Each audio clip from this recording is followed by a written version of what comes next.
First up, a franchise we haven't heard of in a while, Wolfenstein 3 casting call reveals performance capture is set to begin later this year and run into 2027.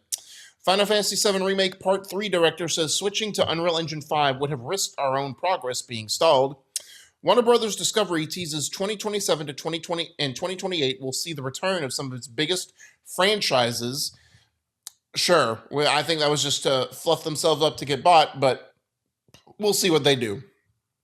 Nvidia admits graphics card shortage isn't ending anytime soon. You can now access God of War Sons of Sparta multiplayer challenge mode if you input a secret code.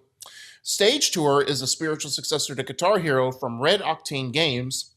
Team Asobi is hiring for its next project and mentions fun gameplay mechanics in job listing. Let's go. Fun gameplay mechanics in job listing.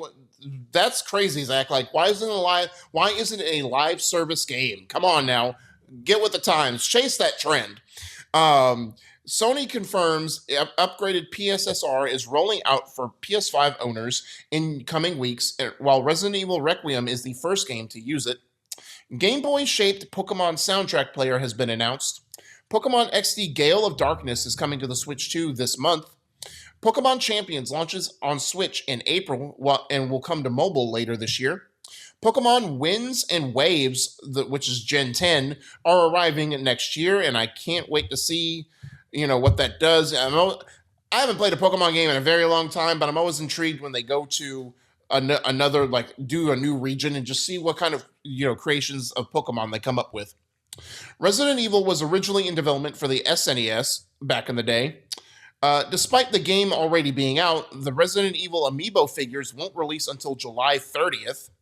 Resident Evil Requiem launches big on Steam and breaks series record. Following that, Capcom trumpets successful Resident Evil Requiem launch, and 5 million copies have already been sold, and the game's only been out since Friday. Wild. It's almost like if you make a great game, people will buy it. Weird. Nintendo advises Switch 2 Resident Evil Requiem owners to download Day 1 patch before playing. Doom the Dark Ages game director says upcoming DLC is huge and basically like a sequel.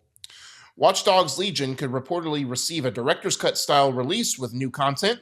And I just want to put out who was asking for that, because Legion was not great from what I remember when it launched, and it kind of launched to a dull roar.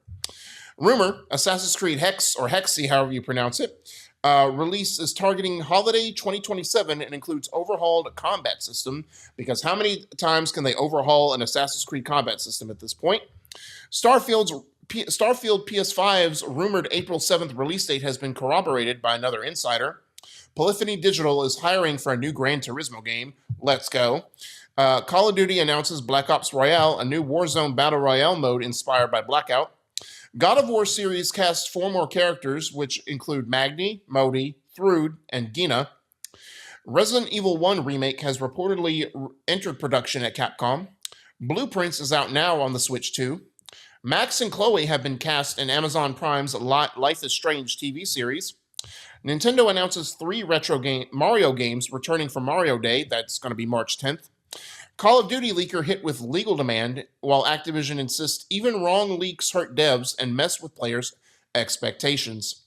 To that I say that players' expectations are on them to an extent, unless the studio overpromises those expectations. But The Sims 4 will open an official marketplace to let content creators sell mods for a share of money.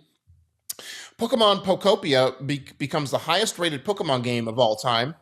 Let It Die is ending its service on September 1st, but will relaunch as Let It Die Offline Edition this fall. Rumor, Resident Evil Requiem DLC will feature Leon instead of Alyssa Ashcroft. Atomic Heart's final DLC, Blood on Crystal, is locked for an April 16th release date. Assassin's Creed Black Flag Remake, all but confirmed as Ubisoft teases its existence in new update. Assassin's Creed Unity 60 FPS patch hits PS5 and Xbox today. And again, who asked for it? Just saying. Unity, buggy mess, and then when it got fixed, still wasn't a great game, just because it wasn't a good Assassin's Creed game. Whatever. Lastly, Microsoft patent allows for AI or another human to swoop in and help complete your game.